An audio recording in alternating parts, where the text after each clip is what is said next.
एक नदी कितनी बड़ी हो सकती है, इतनी बड़ी कि उसे नदी कहना ही छोटा लगे। अमेज़न बस एक नदी नहीं है, वो धरती पर बहता हुआ एक समंदर है। इसकी लंबाई को नापना भी अपने आप में एक कहानी है। कुछ कहते हैं ये दुनिया की सबसे लंबी नदी है, कुछ कहते हैं दूसरी। पर असलियत ये है कि इसकी लंबाई इतनी ज्यादा है जैसे कोई दिल्ली से निकलकर चेन्नई तक का सफर तय कर ले और फिर वापस दिल्ली लौट आए।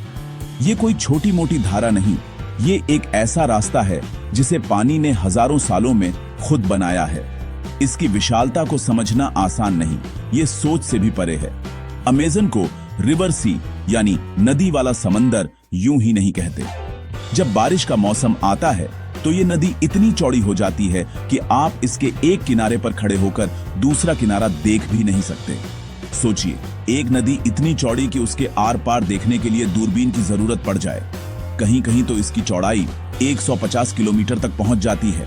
मतलब आप एक शहर से दूसरे शहर तक चले जाएंगे और नदी खत्म ही नहीं होगी। इसकी गहराई भी किसी रहस्य से कम नहीं। कुछ जगहों पर यह इतनी गहरी है कि बड़े बड़े जहाज भी इसमें आराम से समा जाए।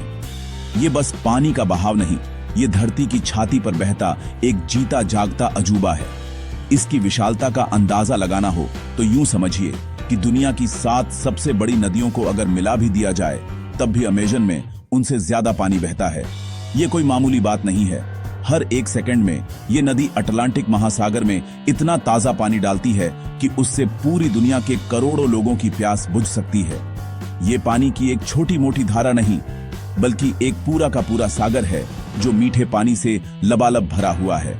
इसकी शक्ति, इसका आकार और इसमें बहने वाले पानी की मात्रा, ये सब मिलकर इसे धरती का सबसे शक्तिशाली जलमार्ग बनाते हैं।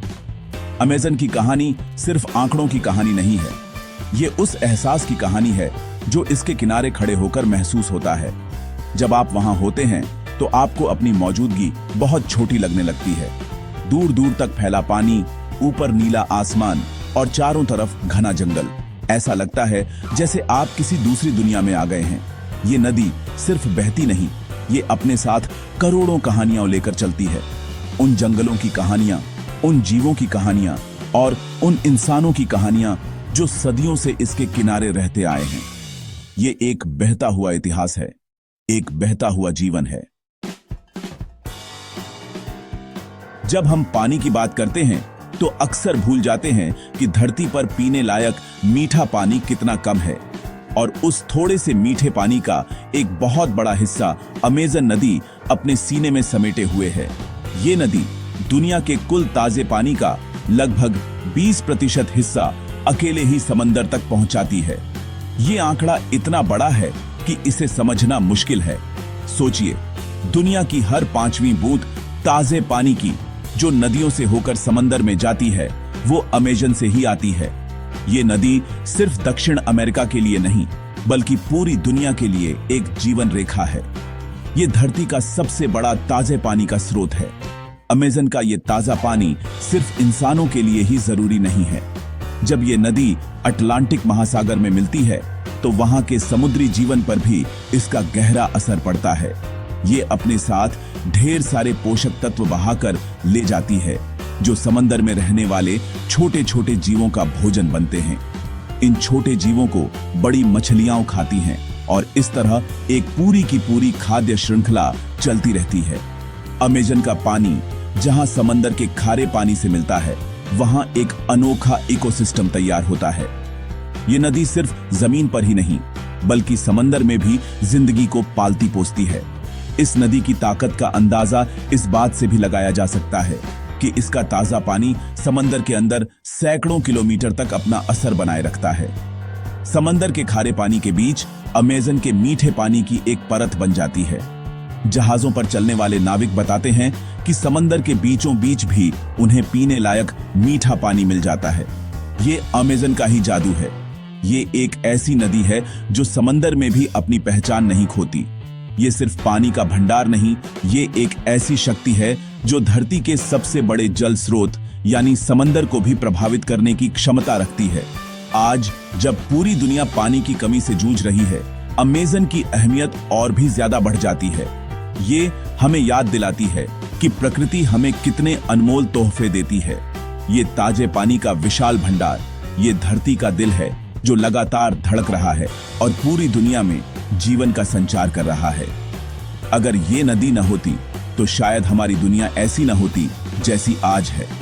इसका हर एक बूंद पानी कीमती है और इसकी हिफाजत करना हम सबकी जिम्मेदारी है। ये सिर्फ एक नदी नहीं, ये उम्मीद की एक बहती हुई धारा है। अमेज़न की दुनिया में जब आप सफर करते हैं तो एक अजीब नजारा देखने को मिलता है। यहाँ की नदियां सिर्फ एक रंग की नहीं होती। कुछ नदियों का पानी दूधिया कॉफी जैसा होता है, जिसे व्हाइट वाटर कहते हैं, और कुछ का पानी इतना गहरा और काला होता है जैसे किसी ने उसमें चाय की पत्तियां घोल दी हों। इसे ब्लैक वाटर कहा जाता है। ये कोई जादू नहीं, बल्कि प्रकृति का एक खूबसूरत विज्ञान है। व्हाइट वाटर नदियां एंडीज पहाड़ों से निकलती हैं। अपने साथ वो ढेर सारी मिट्टी, रेत और खनिज बहा कर लाती हैं। इसी वजह से उनका रंग मटमैला या दूधिया हो जाता है। ये पानी पोषक तत्वों से भरपूर होता है और अपने आसपास के जंगलों को उपजाऊ बनाता है। दूसरी तरफ हैं ब्लैक वाटर नदियां। इनका पानी बिल्कुल साफ और पारदर्शी होता है, लेकिन उसका रंग गहरा काला या भूरा होता है। ऐसा इसलिए क्योंकि ये नदियां उन जंगलों से होकर बहती हैं जहां जमीन पर गिरी पत्तियां हजारों सालों से सड़ रही हैं। इन पत्तियों से निकलने वाला टैनिन नाम का पदार्थ पानी में घुल जाता है, ठीक वैसे ही जैसे चाय की पत्ती गर्म पानी में अपना रंग छोड़ती है। ब्लैक वाटर नदियों का पानी थोड़ा एसिडिक होता है और इसमें पोषक तत्व भी कम होते हैं, लेकिन इसी वजह से यहाँ मच्छरों जैसे कीड़े मकोड़े भी कम पनपते हैं। ये दोनों तरह की नदियां अमेज़न के इकोसिस्टम के लिए बेहद जरूरी है। अमेज़न में एक जगह है मीटिंग ऑफ वाटर्स, जहां ये दोनों रंगीन नदियां आकर मिलती हैं, लेकिन मिलती नहीं हैं। ब्राजील के मनोस शहर के पास रियो नेग्रो नदी का काला पानी और सोलिमोस नदी का मटमैला पानी एक साथ बहता है, लेकिन कई किलोमीटर तक एक दूसरे में घुलता नहीं है। एक साफ लकीर इन दोनों के बीच दिखाई देती है, जैसे किसी ने पानी पर एक सीमा खींच दी हो। ऐसा इसलिए होता है क्योंकि दोनों नदियों के पानी का तापमान, घनत्व और बहाव की गति अलग अलग है। ये नजारा इतना अद्भुत है कि इसे देखने के लिए दुनिया भर से लोग आते हैं। ये प्रकृति का एक कैनवस है जिस पर दो अलग अलग रंग एक साथ बह रहे हैं। हाल के वैज्ञानिक अभियानों ने इन नदियों के रहस्यों से और भी पर्दे उठाए हैं। वैज्ञानिकों ने पता लगाया है कि व्हाइट वाटर और ब्लैक वाटर नदियों में रहने वाले जीव जंतु भी बिल्कुल अलग होते हैं। व्हाइट वाटर की पोषक मिट्टी में जहां अलग तरह की मछलियां और पौधे पनपते हैं, वहीं ब्लैक वाटर के साफ पानी में ऐसे जीव रहते हैं जिन्होंने कम पोषक तत्वों में जीना सीख लिया है। ये खोजें हमें बताती हैं कि अमेज़न का इकोसिस्टम कितना जटिल और विविध है। यहाँ हर कोने में, हर धारा में एक नई दुनिया बसती है। पानी का ये बदलता रंग सिर्फ एक नजारा नहीं, बल्कि जीवन के अलग अलग रूपों की कहानी है। अमेज़न नदी की सतह जितनी विशाल और रहस्यमयी है, उसकी गहराइयों में उससे भी बड़ी एक दुनिया छिपी हुई है। हम अक्सर नदी के ऊपर बहते पानी को ही देखते हैं, लेकिन उसके तल में क्या है, ये जानना किसी खजाने की खोज से कम नहीं। वैज्ञानिकों ने जब आधुनिक तकनीक जैसे सोनार मैपिंग का इस्तेमाल करके नदी के तल का नक्शा बनाना शुरू किया, तो वे हैरान रह गए। उन्हें वहां सिर्फ मिट्टी और पत्थर नहीं मिले, बल्कि पानी के नीचे बड़े बड़े पहाड़, गहरी खाइयां और विशाल मैदान मिले। ये एक ऐसी भूगर्भिक दुनिया है जो आंखों से ओझल है, लेकिन अमेज़न के चरित्र को आकार देती है। नदी के तल में कई जगहों पर गहरी खाइयां हैं जो सैकड़ों फीट गहरी हैं। ये खाइयां नदी के तेज बहाव और धरती की टेक्टोनिक प्लेटों की हलचल से बनी हैं। इन अंधेरी गहराइयों में सूरज की रोशनी कभी नहीं पहुंचती। यहाँ का माहौल और यहाँ रहने वाले जीव दोनों ही अनोखे हैं। वैज्ञानिकों का मानना है कि इन खाइयों में ऐसे जीव भी हो सकते हैं जिन्हें विज्ञान आज तक खोज नहीं पाया है। ये अमेज़न का वो अनदेखा कोना है जो आज भी अपने अंदर अनगिनत राज छुपाए बैठा है। हर अभियान के साथ इन गहराइयों से कोई न कोई नई जानकारी सामने आती है जो हमें हैरान कर देती है। इसके अलावा नदी के तल पर एक और अद्भुत चीज मिली है, उबलती हुई नदी। पेरू के जंगलों में एक छोटी नदी है जिसका पानी इतना गर्म है कि उसमें कोई भी जीव गिरे तो उबल जाए। स्थानीय लोग इसे पवित्र मानते हैं। वैज्ञानिकों का मानना है कि इसका संबंध धरती के नीचे की भूगर्भिक गर्मी से है। ये खोज बताती है कि अमेज़न का भूविज्ञान कितना सक्रिय और जटिल है।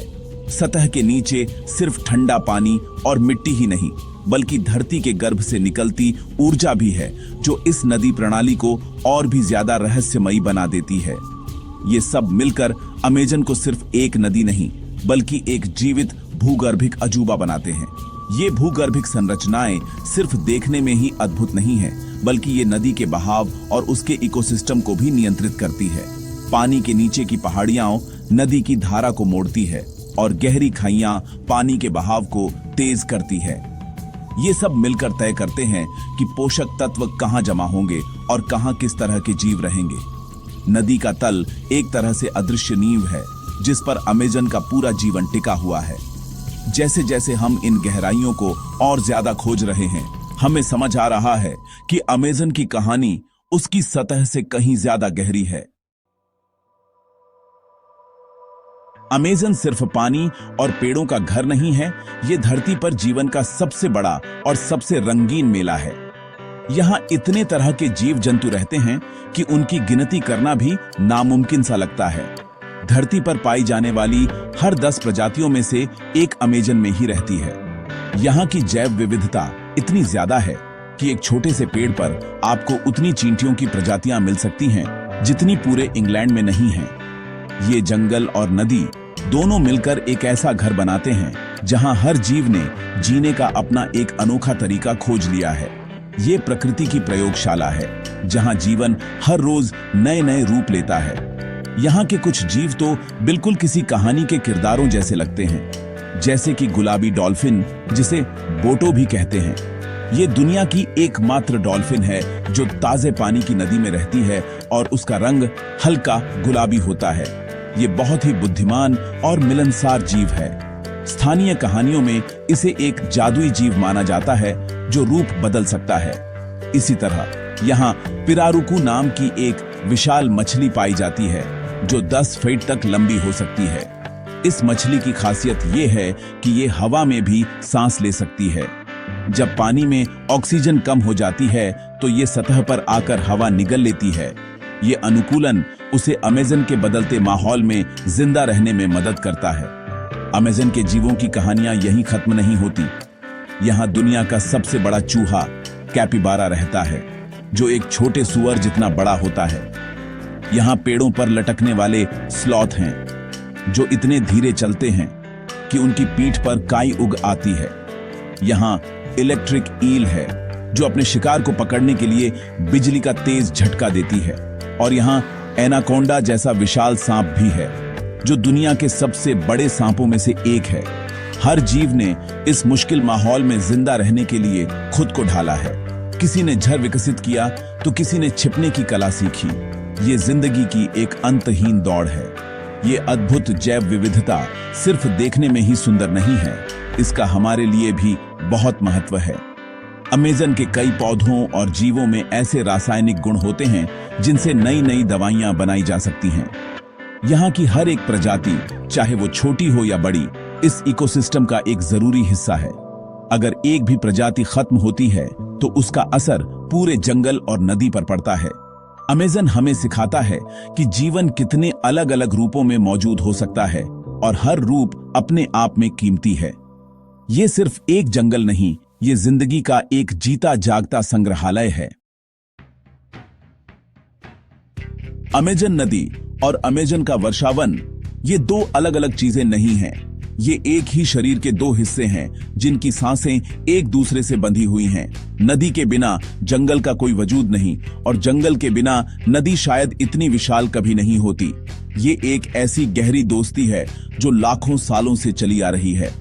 हर साल जब नदी में बाढ़ आती है तो वो अपने साथ पहाड़ों से लाई उपजाऊ मिट्टी को दूर दूर तक जंगलों में फैला देती है। ये मिट्टी जंगल के पेड़ों के लिए खाद का काम करती है, जिससे उन्हें जरूरी पोषक तत्व मिलते हैं और वो हरे भरे रहते हैं। नदी एक माँ की तरह जंगल का पेट भरती है। वहीं दूसरी तरफ जंगल भी नदी को बहुत कुछ वापस देता है। जंगल के करोड़ों पेड़ अपनी जड़ों से मिट्टी को कसकर पकड़े रहते हैं। इससे मिट्टी का कटाव रुकता है और नदी का पानी साफ बना रहता है। अगर ये पेड़ न हो तो सारी मिट्टी बहकर नदी में चली जाएगी और नदी उथली हो जाएगी। इसके अलावा जंगल एक विशाल स्पंज की तरह काम करता है। जब बारिश होती है तो जंगल उस पानी को सोख लेता है और फिर धीरे धीरे उसे नदी में छोड़ता है। इसी वजह से अमेज़न नदी में साल भर पानी बना रहता है। जंगल नदी के पानी के बहाव को नियंत्रित करता है, उसे एक अनुशासन देता है। इस दोस्ती का सबसे खूबसूरत रूप उड़ती हुई नदियों के रूप में देखने को मिलता है। अमेज़न के पेड़ अपनी पत्तियों से हर रोज भारी मात्रा में पानी को भाप बनाकर हवा में छोड़ते हैं। ये पानी हवा में ऊपर जाकर बादल बनाता है। ये बादल इतने घने होते हैं कि उन्हें उड़ती हुई नदियां कहा जाता है। ये बादल फिर अमेज़न के ऊपर और दक्षिण अमेरिका के दूसरे हिस्सों में बारिश करते हैं। मतलब जंगल खुद अपनी बारिश पैदा करता है और नदी को पानी से भरा रखता है। ये एक ऐसा चक्र है जो नदी और जंगल दोनों को जिंदा रखता है। ये प्रकृति का एक अद्भुत इंजीनियरिंग का नमूना है। ये रिश्ता हमें सिखाता है कि प्रकृति में हर चीज एक दूसरे से जुड़ी हुई है। हम नदी को जंगल से और जंगल को नदी से अलग करके नहीं देख सकते। अगर हम जंगल को काटते हैं तो उसका सीधा असर नदी पर पड़ता है। बारिश का चक्र बिगड़ जाता है, नदी में मिट्टी भरने लगती है और बाढ़ और सूखे का खतरा बढ़ जाता है। नदी और जंगल की ये साझेदारी बहुत नाजुक है। इसे समझना और इसका सम्मान करना बहुत जरूरी है, क्योंकि इसी साझेदारी पर अमेज़न का पूरा जीवन टिका हुआ है।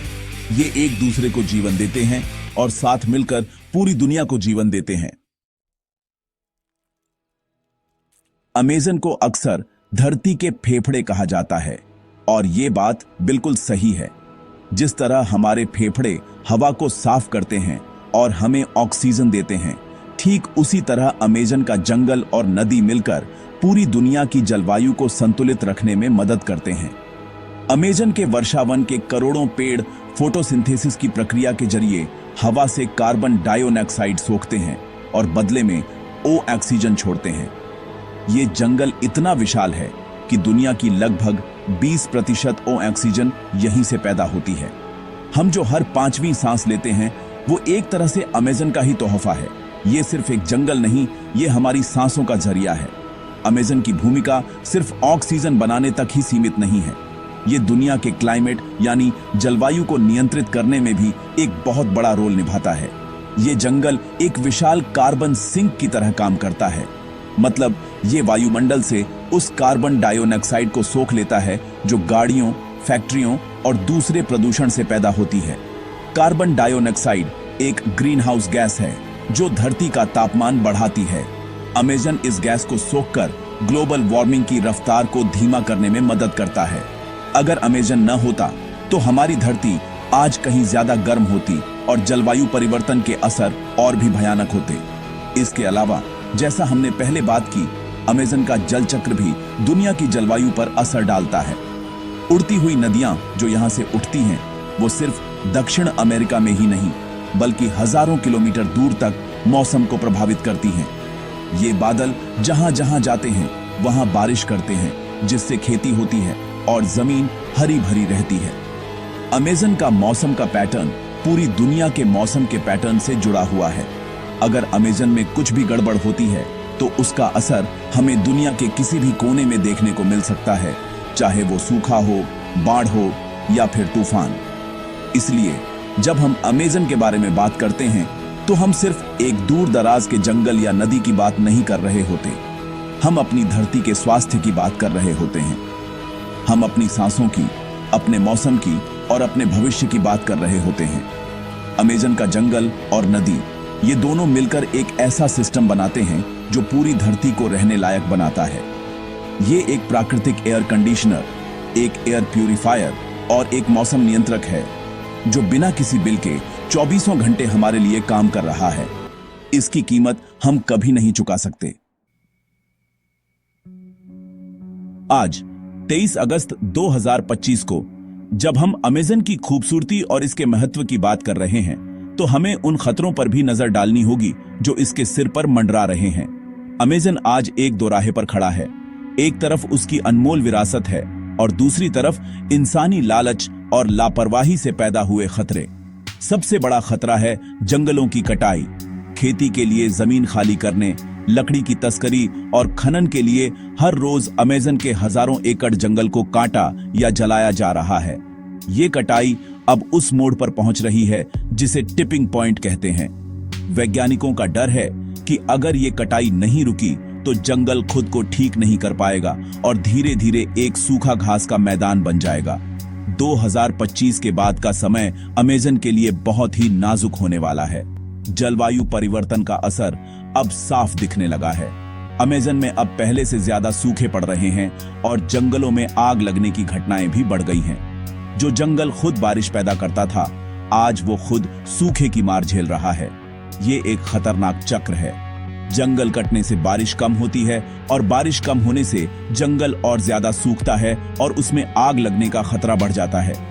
आने वाले सालों में ये खतरा और भी बढ़ेगा।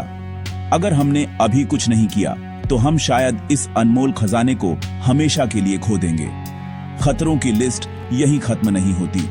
अवैध खनन, खासकर सोने का खनन, अमेज़न की नदियों में झर घोल रहा है। खनन में इस्तेमाल होने वाला पारा यानी मरकरी नदियों के पानी में मिल जाता है। ये झर मछलियों के शरीर में पहुंचता है और फिर उन मछलियों को खाने वाले इंसानों और दूसरे जीवों के शरीर में। इससे भयानक बीमारियां फैल रही हैं और पूरा का पूरा इकोसिस्टम तबाह हो रहा है। इसके अलावा बड़े बड़े बांधों का निर्माण भी नदी के प्राकृतिक बहाव को रोक रहा है, जिससे मछलियों का जीवन और पोषक तत्वों का चक्र प्रभावित हो रहा है। ये सारे खतरे मिलकर अमेज़न के अस्तित्व पर सवालिया निशान लगा रहे हैं। इसलिए अमेज़न का संरक्षण आज दुनिया की सबसे बड़ी जरूरतों में से एक है। ये सिर्फ पेड़ या जानवरों को बचाने की बात नहीं है, ये खुद को बचाने की बात है। हमें समझना होगा कि अमेज़न का स्वास्थ्य हमारी धरती के स्वास्थ्य से सीधे तौर पर जुड़ा है। सरकारों को सख्त कानून बनाने होंगे, कंपनियों को अपनी जिम्मेदारी समझनी होगी और हम जैसे आम लोगों को जागरूक होना होगा। हमें ऐसे उत्पादों का बहिष्कार करना होगा जो अमेज़न के विनाश की कीमत पर बने हैं। ये लड़ाई मुश्किल है लेकिन नामुमकिन नहीं। अगर हम सब मिलकर कोशिश करें तो हम इस खतरे की घंटी को एक नई सुबह की उम्मीद में बदल सकते हैं। अमेज़न की कहानी सिर्फ खतरों और उदासी की कहानी नहीं है, ये उम्मीद और संभावनाओं की कहानी भी है। आज भी अमेज़न के विशाल जंगलों और गहरी नदियों में ऐसे अनगिनत हिस्से हैं जहां इंसान के कदम नहीं पहुंचे हैं। वैज्ञानिकों का मानना है कि वहां आज भी ऐसी हजारों प्रजातियां मौजूद हो सकती हैं जिन्हें विज्ञान जानता तक नहीं। हर नए अभियान में कोई नया पौधा, कोई नया कीड़ा या कोई नया जीव मिल जाता है। ये खोजें हमें याद दिलाती हैं कि हम इस धरती के बारे में कितना कम जानते हैं। अमेज़न का हर अनदेखा कोना एक खजाने की तरह है जिसके खुलने का इंतजार है। इन अनदेखे कोनों की रक्षा करने में स्थानीय आदिवासी समुदायों की भूमिका सबसे अहम है। ये लोग हजारों सालों से अमेज़न के साथ रहते आए हैं। वो इस जंगल और नदी को किसी वैज्ञानिक से बेहतर समझते हैं। उनके पास पीढ़ियों का ज्ञान है। कौन सा पौधा दवा का काम करता है, किस मौसम में नदी का व्यवहार कैसा होता है और जंगल के साथ संतुलन बनाकर कैसे जिया जाता है। ये ज्ञान किसी भी किताब से ज्यादा कीमती है। अमेज़न को बचाने की किसी भी कोशिश में उनके इस पारंपरिक ज्ञान को शामिल करना और उनके अधिकारों का सम्मान करना बहुत जरूरी है। वो इस जंगल के असली संरक्षक हैं। अमेज़न किसी एक देश की संपत्ति नहीं है, ये पूरी मानवता की एक साझा विरासत है। इसकी हवा में घुली ऑक्सीजन किसी देश की सीमा नहीं देखती। इसके द्वारा नियंत्रित किया गया मौसम पूरी दुनिया पर असर डालता है। इसलिए इसे बचाने की जिम्मेदारी भी हम सबकी साझा जिम्मेदारी है। चाहे हम अमेज़न से हजारों किलोमीटर दूर ही क्यों न रहते हों, हमारे फैसले, हमारी जीवन शैली, हर चीज का असर वहां पड़ता है। ये सोचना कि ये मेरी समस्या नहीं है, सबसे बड़ी भूल होगी। अमेज़न का भविष्य पूरी दुनिया के भविष्य से जुड़ा हुआ है। तो अगली बार जब आप सांस लें तो एक पल के लिए अमेज़न को याद कीजिएगा, उस विशाल नदी को, उन घने जंगलों को और उन करोड़ों जीवों को जो वहां रहते हैं। याद कीजिएगा कि हमारी हर सांस, हमारे मौसम का संतुलन और हमारी धरती का स्वास्थ्य सब कुछ उस दूर बैठे दोस्त पर कितना निर्भर करता है। अमेज़न को बचाना सिर्फ एक पर्यावरण का मुद्दा नहीं है, ये एक नैतिक जिम्मेदारी है। ये आने वाली पीढ़ियों के लिए एक बेहतर दुनिया छोड़ने का वादा है।